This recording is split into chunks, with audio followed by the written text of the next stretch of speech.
오늘 이 새벽에 우리 시편 134편의 말씀을 함께 나누고자 합니다. 함께 말씀을 살펴볼 때에 성령 하나님께서 말씀을 조명하여 깨닫게 도와주시고 또 깨달은 말씀을 붙잡고 기도할 때에 응답되어지는 축복 누리시기를 간절히 소원합니다. 자, 오늘 살펴보고자 하는 이 시편 134편의 말씀은요, 성전으로 올라가는 시편들 중에 이제 오늘 시편 134편으로 이 성전으로 올라가는 시편이 마무리가 됩니다. 여러분, 성전으로 올라가는 시편이 마무리되었다는 것은 무엇을 의미하는 것일까요? 우리가 지금 15개의 시편을 통해서 성전을 올라가는 시편을 우리가 살펴보고 있거든요. 그리고 오늘 시편 134편을 마지막으로 성전을 올라가는 시편이 마무리가 됩니다. 그러면 시편 134편으로 성전을 올라가는 시편이 마무리가 됐다는 것은 무엇을 의미하는 거죠? 이제는 성전에 다 올라갔다라는 것들을 의미하는 것입니다. 또한 오늘 시편은 이 대화체 형식으로 기록되어져 있는데요. 대화체라는 건 뭐예요? 누군가가 A라는 사람이 말을 하면은 B라는 사람이 그 말을 받아서 다시 대화하고 그것을 다시 A라는 사람이 다시 답을 하는 그런 대화체 형식으로 기록되어져 있는데, 학자들이 이야기하기를 아마도 성전에 올라가는 이 예배자들, 성전에 올라가는 예배자들과 그리고 제사장 및 레위인들이 교대로 노래하는 이 교창 형식으로 불린 시편이라고 학자들이 이야기를 합니다. 자, 이것들을 좀 기억하시면서 시편 134편의 이 배경을 좀 기억하시면서 오늘 본문을 좀 짧게 살펴보도록 하겠습니다. 먼저 오늘 본문 1절을 읽어보면요, 보라, 밤에 여호와의 성전에 서 있는 여호와의 모든 정도라, 여호와를 송축하라 라며 오늘 본문이 시작하고 있습니다. 여러분, 여기에 나타난 첫 번째 단어가 뭐죠? 오늘 본문의 첫 번째 나타난 단어가 뭐예요? 보라. 이 보라는 이 시편 133편과도 마찬가지로 이 어떤 역할을 하냐면 감탄사와 같은 역할을 한다고 이야기를 합니다. 여러분, 예를 들어서요, 제가 이 겨울만 되면은 꼭 올라가고 싶은 산이 있거든요. 이 제주도에 있는 한라산인데, 우리가 이 한라산을 올라간다고 좀 생각을 해봅시다. 그리고 한라산의 정상에 올라가면요, 이 정상에서만 볼 수 있는 것들이 있죠. 그래서 백록담도 보이고, 또한 한라산 정상에서 이 제주도를 내려보기도 합니다. 아래에서는 안 보이는 것들이 정상에서만 볼 수가 있는 거죠. 자, 정상에서 보다가 좀 신기한 것이 보이고 이쁜 것들이 보이면 어떻게 합니까? 옆에 있는 사람한테 보라, 야 저기 봐봐, 저기 좀 봐봐 라고 소리를 치죠. 오늘 본문도 마찬가지입니다. 이 성전을 하나하나 올라갈 때에는, 그 계단을 하나하나 올라갈 때에는 보이지 않았던 것들이 이제 성전을 다 올라가니 보이는 것들이 있다라는 것이죠. 이 성전을 올라갈 때는 뭐가 보여요? 내 앞에 있는, 내가 성전을 올라가고 있는 이 계단들만 보이지만 그 성전 꼭대기에 이제 다 올라가면은 보이는 다른 것들이 있다라는 것입니다. 자, 시인은 성전에 다 올라와서 무엇을 보게 됩니까? 아까 1절에 보면은 뭘 보게 돼요? 이 밤중에 성전에 서 있는 사람들을 보게 됩니다. 이 많은 학자들이 이야기하기를 시인이 성전에 올라와서 본 사람들이 이 밤중에 이 성전에 서 있는 사람들을 보게 되는데, 그들이 누구냐? 이 성전을 지키고 있는 제사장과 이 레위인이었다라고 이야기를 하죠. 그리고 지금 시인은 밤중에 서 있는 제사장과 레위인들 향해 지금 무엇을 이야기하고 있습니까? 지금 무엇을 이야기하고 있어요? 1절에 밤중에 여호와의 성전에 서 있는 여호와의 모든 종들아 뭘 하라? 여호와를 송축하라 라며 선포하고 있는 것입니다. 여호와 하나님을 송축하는 것, 다시 말해 예배하고 찬양하는 것은 낮이나 밤이나 상관없이 하나님을 찬양해야 된다, 하나님을 예배해야 된다라는 것들을 우리에게 알려주고 있는 것이죠. 여러분, 그 지난 월요일 날 저랑 이 시편 131편을 좀 살펴보면서요, 이 성전을 올라가는 시, 이게 무슨 중심의 삶이라고 말씀드렸어요? 성전 중심의 삶. 이 성전 중심의 삶이 곧 뭐 중심의 삶? 예배 중심의 삶을 살아야 된다라는 것이죠. 근데 여러분, 사실 우리가 성전 중심의 삶, 예배 중심의 삶을 사는 것이 너무나도 중요한데요, 오늘 시편 134편에 있어서 가장 중요한 핵심 단어가 숨겨져 있다라는 것이죠. 우리가 함께 보고 있는 이 한글 성경에는 잘 나타나 있지 않지만 이 히브리어 원문을 살펴보면요, 그 핵심 단어를 우리가 찾을 수가 있습니다. 자, 그럼 여러분, 오늘 시편 134편의 핵심 단어가 뭘까요? 자, 여러분 성경책을 한번 보세요. 성경책 짧은, 오늘 3절밖에 안 되는 짧은 본문입니다. 자, 뭘까요? 핵심 단어, 네, 송축하라, 송축하라. 네, 역시 새벽 기도를 많이 하시니까 어떤 단어가 핵심 단어인지를 너무나도 잘 알고 계시는 것 같습니다. 자, 그런데요, 오늘 본문 1절, 2절, 3절 가운데 이 반복되는 단어가 있습니까? 1절, 2절, 3절 가운데 반복되는 단어가 있나요? 네, 여호와는 반복이 되네요. 예, 여호와 말고 또 반복되는 단어가 있을까요?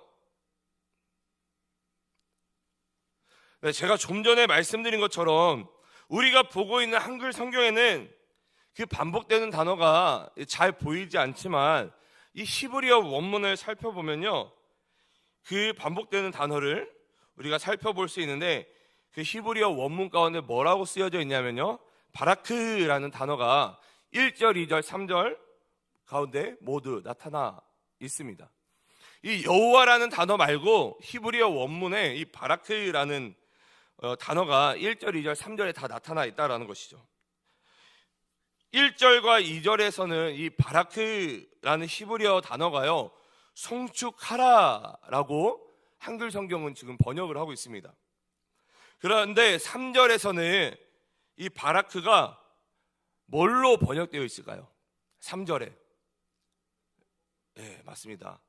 복으로 번역되어 있다라는 것이죠. 여러분, 이것이 무엇을 의미하는 걸까요? 1절, 2절에서는 바라크가 송축하라 라는 단어로 번역되어 있는데 3절에서는 복으로 번역이 되어 있습니다. 여러분, 우리가 이것을 통해서 알 수 있는 것이 뭐죠? 하나님을 송축하는 것, 하나님께 송축하는 것이 뭐의 비결이다? 하나님께 복받는 비결이다.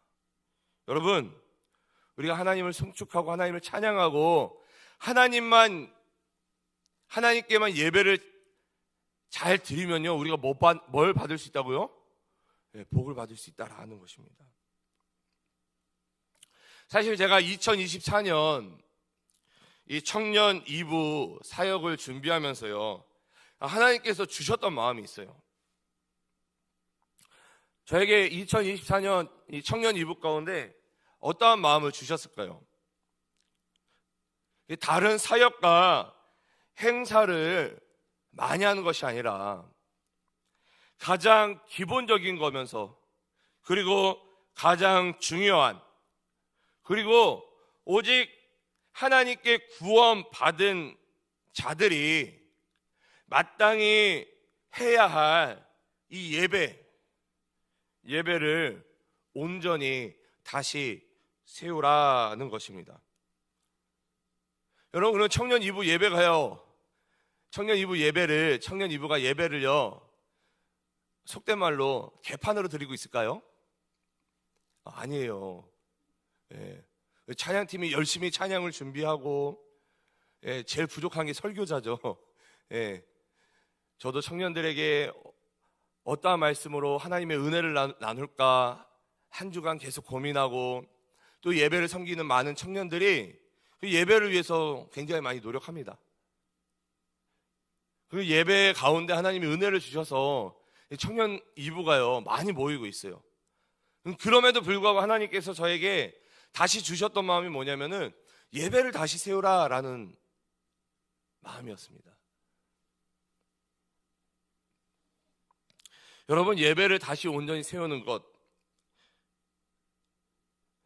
우리의 예배를 통해서 어떻게 하면 하나님께 더 영광을 올려드릴까 고민하며 예배를 준비해야 된다라는 것이죠. 여러분, 우리가요, 이 지지난주에 제가 그 청년들하고 말씀을 나누면서 이 말씀의 제목이 뭐였냐면요, 익숙함의 함정이었어요. 이 익숙함, 매주 드리는 예배이기 때문에, 매주 우리가 예배를 드리잖아요. 매주 드려지는 예배이기 때문에, 그리고 이미 우리가 몇십 년 동안 신앙생활을 해왔기 때문에 이 예배가 익숙해졌다라는 것이죠. 그렇기 때문에 그냥 그저 그렇게 예배를 준비할 때가 많다라는 거예요. 그냥 그 반복되는 그 일정 가운데 우리가 똑같이 그냥 찬양을 준비하고, 똑같이 말씀을 준비하고, 똑같이 그냥 이 예배당에 나오고, 근데 그렇게 준비하는 것이 아니라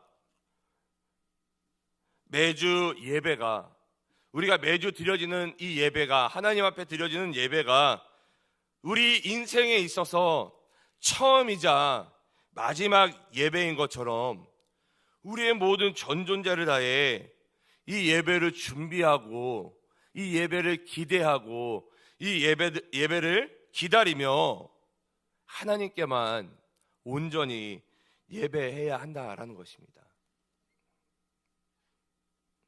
여러분, 저에게는요 한 가지 확실한 믿음이 있어요. 어떤 믿음이 있냐면요, 매주 드려지는 예배에 하나님께서 주시는 은혜가 있으면 그 은혜로 한 주를 살아갈 수 있다, 한 주를 승리할 수 있다라는 믿음이 있습니다. 그리고 그 예배 때 부어주시는 은혜로 말미암아 저는요, 공동체와 교회가 성장하고 부흥할 수 있다라고 저는 믿습니다. 그 예배 가운데 하나님의 임재가 나타나고, 그 임재 가운데 우리가 그 하나님의 영광을 누리게 되면요, 은혜 받을 수밖에 없는 거죠. 은혜 받으면 승리할 수밖에 없는 거고요, 은혜 받으면은 부흥하고 성장할 수밖에 없다라는 것입니다. 근데 여러분, 일주일에 한 번 드리는 그 예배를 실패하면요, 그리고 그 예배에 은혜가 없으면요, 결국에는 우리 안에 많은 문제들이 나타날 수밖에 없다는 거예요. 여러분, 예배에 은혜가 없으면요, 예배를요, 은혜 가운데 예배를 드리는 것이 아니라 예배를 판단하기 시작합니다. 아, 저 앞에서 찬양 인도하는 오 목사는 왜 살을 도대체 왜 안 빼는 거야? 찬양을 막 판단하고, 설교자의 말씀을 판단하고, 또 성가대를 판단하고, 대표 기도하는 우리 장로님들을 판단하고. 왜요? 은혜가 없으니까. 은혜가 없으면 서로 시기하고 싸우고 불평 불만 할 수밖에 없다는 거예요. 은혜가 없기 때문에.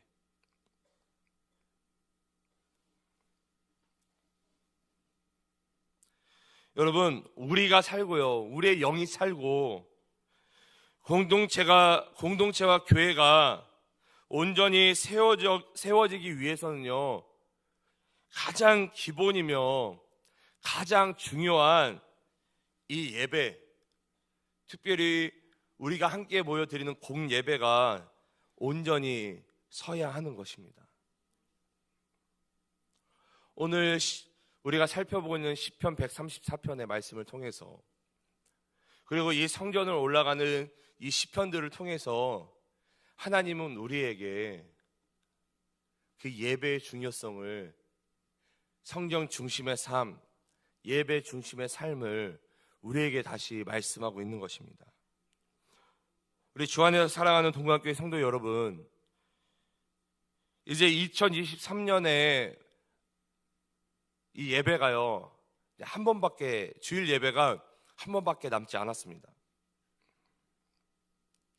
그리고 2024년에 우리의 모든 예배가요, 매주 드려지는 예배가 하나님의 은혜가 넘치는 예배, 하나님의 임재가 가득한 예배, 하나님의 영광을 드러내는 예배, 그런 예배로 세워져 가는 우리 교회, 우리 성도님들, 우리 한 사람 한 사람이 되시기를 주님의 이름으로 간절히 소망합니다. 우리 이 시간 함께 나눈 말씀을 놓고 우리 함께 기도했으면 좋겠습니다. 하나님만 온전히 예배하는 우리가 되어질 수 있도록, 우리의 모든 예배가 하나님의 임재가 가득한, 그리하여 하나님의 영광을 누리는 예배가 되어질 수 있도록 우리 개인의 예배와 또 우리 공동체의 예배를 위해서 함께 기도해 주시기 바랍니다. 특별히 우리 교회를 위해서 기도해 주시고, 담임 목사님과 교육자 그리고 중직자들의 한 성령 안에서 한 마음 한 뜻이 될 수 있도록 기도해 주시기 바랍니다. 특별히 2023년의 사역의 마무리와 2024년 사역 시작을 위해서 중보해 주시고, 특별히 이번 주일 드려지는 예배와 우리 송구영신 예배를 위해서 중보해 주시기 바랍니다. 나라와 민족을 위해, 한국교회를 위해 기도해 주시고, 온 세계와 열방 가운데 사역하고 계시는 선교사님들을 위해서, 그리고 우리 한우분들을 위해서 기도해 주시기 바랍니다. 마지막으로 각자가 가지고 나온 기도 제목을 놓고 기도하시다가 우리 자유로이 돌아가시도록 하겠습니다.